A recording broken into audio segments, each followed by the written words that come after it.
What if I told you that Uganda once had a man who could have become the Secretary General of the United Nations? A man respected across the world, trusted by global leaders, but his biggest obstacle was not America, was not Europe, but his own country. This is not just politics. This is a story of power, fear, and control. And now something even more unexpected, a second chance. Because at the end of this story, you will understand something most people miss. Why Olara OTUNU never reached the very top of the United Nations in 1990s, what President Museveni was really protecting at that time, and why today, in a complete twist, why the same government is now backing him to take on that same job at the same global position. It starts with a man that was never ordinary. Olara OTUNU wasn't just another man, another politician. No. He was quite an extraordinary man. He was born in 1952 in Gulu, northern Uganda. He rose through sheer intellectual force. He started at Oxford University and later went to Harvard Law School, building a profile that very few African diplomats of his generation can or could match. By the early 1990s, he was already operating at the highest levels. Uganda's ambassador to the United Nations 1980 to 1985, president of the UN Secretary Council in 1981. That alone placed him among the most influential diplomats globally, not just in Africa, but globally. Now, he later became Uganda's Minister of Foreign Affairs in 1985 to 1986. Everything was aligning until Uganda's politics shifted. In 1996, Yoweri Kaguta Museveni took over power after a 5-year guerrilla war. And like many governments, it became a reset, a complete reset. Anyone associated with the previous regime, especially those from the Milton Obote's era, became political sensitive. OTUNU, who had served under Obote, suddenly found himself on the outside. He went into exile. But here is where the story takes an unusual turn, okay? Instead of fading away, he rose very high internationally instead. Through the late 1980s, OTUNU built a strong global reputation. By the time the 1991 UN Secretary General election process began, he was one of the most qualified African candidates, and this mattered. Because leadership at the UN rotates informally across regions, and the early 1990s were Africa's turn on paper, OTUNU had everything. Over a decade of UN experience, leadership at the Secretary Council level, strong Western and African diplomatic connections, but there is one unwritten rule in global politics. Just one like this. No country support, no victory. At that time, did he have the backup of his country of origin? We shall, get there. And that is where now everything really changed. Museveni's government had to make a strategic decision. Support OTUNU and potentially elevate him to lead an organization of over 190 countries controlling billions in global resources programs, or hold back, because let's be real, If OTUNU became UN Secretary General, he wouldn't just be a Ugandan a Ugandan figure anymore. He would become one of the most powerful diplomats in the world, independent, global, and impossible to control politically back home in Kampala. So Uganda made a quiet move, no endorsement. Uganda did not endorse OTUNU then. No aggression campaigning for him. Behind closed doors, the signal was clear. He is not our candidate, as simple as that. And in UN politics, that's everything. It speaks a lot. So eventually, Africa rallied behind Boutros Ghali, who became the Secretary General in 1992. OTUNU's path collapsed. Then, again in 1996, when the position reopened, the same thing happened. No backing from Uganda, no path forward. But the story didn't end there, because the world had not ignored him in 1996 when Kofi Annan became Secretary General. He made a direct move. He appointed Olara OTUNU as the UN Under Secretary and Special Representative for Children in Armed Conflict. So this was not a small role.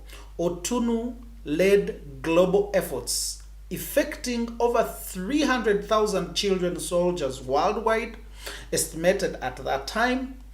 War zones across Africa, Asia, and the Middle East, UN resolutions that shaped international human law at the time. No election. No Ugandan approval needed, just recognition by then the sitting Secretary General of the UN, Boutros Ghali. And, suddenly OTUNU was back at the top of his own, on his own terms. Yet even then, the contrast remained. Globally respected, domestically distant. So at one point in 1990s, OTUNU reportedly did not even hold a valid Ugandan passport. Think about that. A man influencing global policy, yet politically disconnected from his own country. It is quite, a juxtaposition to be in. Then came another twist. In 2009, after more than 2 decades abroad, OTUNU returned home. Not as a diplomat, this time around as a political challenger. And we all know, how Museveni operates.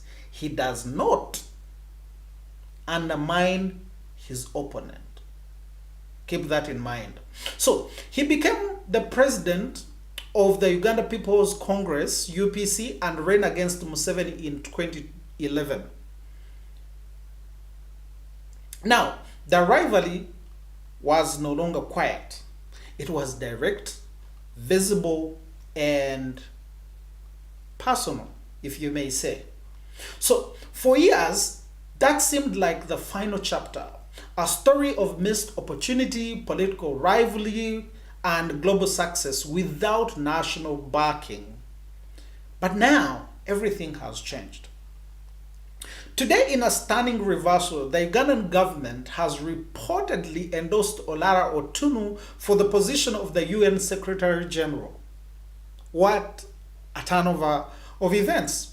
The same position that he was quietly blocked from attaining in the 1990s, and this changes the entire calculus.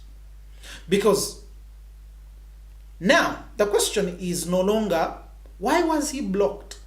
The real question is, what changed? There was a few possibilities, and each one tells a directly different story. One possibility is political maturity. After nearly 40 years in power, Museveni's government may seemingly now see global influence differently. Supporting a Ugandan candidate at this level could elevate the country's international standing.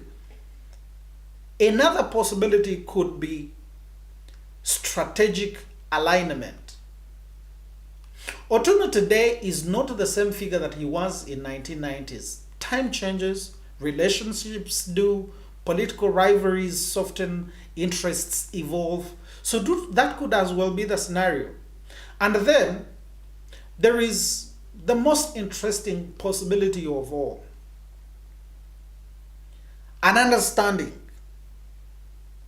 not necessarily written, not publicly stated, but an alignment of interests. Because for OTUNU to receive official backing now, there has to be some level of trust that did not exist back then. And if that's true, then this is no longer just a comeback story. It's a reconciliation of power, an understanding between the sitting president and OTUNU. OTUNU has been seemingly backstage for a number of years, ever since he contested against President Yoweri Museveni. He has really taken a backstage in the politics of Uganda. So when he comes in right now, and then gets the backing of the government, and to me personally, I think there is some sort of understanding between the two, stomaching the previous rivalry that, they always had. If OTUNU were to become the UN Secretary General today, it would mean Uganda finally places one of its own at the top of that global diplomacy. A former political outsider becomes a symbol of national unity. Okay, that is also true. And a decade-long political tension transforms into a strategic cooperation that is not just history repeating itself, that's history correcting itself. It is not repeating itself, it is correcting itself that, look, we should have done this before. But also remember, it comes at a time when Uganda has been placed in tier 4 no-go areas by the United States of America. So if you have your own person placed at such a high level to lead such a big organization, a big body, then there is a level of influence that you get as a country. So when you look at this story now, from the 1980s to the 1990s, then today, it is no longer just about, being blocked. It is about timing. Because sometimes in politics, it is not just about being qualified. It is about when power is ready to receive you. And that is what is seemingly happening today.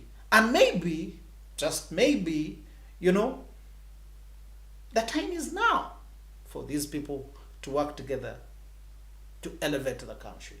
So that's what I thought I would discuss with you on this channel today on Africa Uncovered News, with this breaking story that now the government of Uganda is ready to back Olara OTUNU to become the Secretary General of the United Nations, a position that he has always tried to partake for years.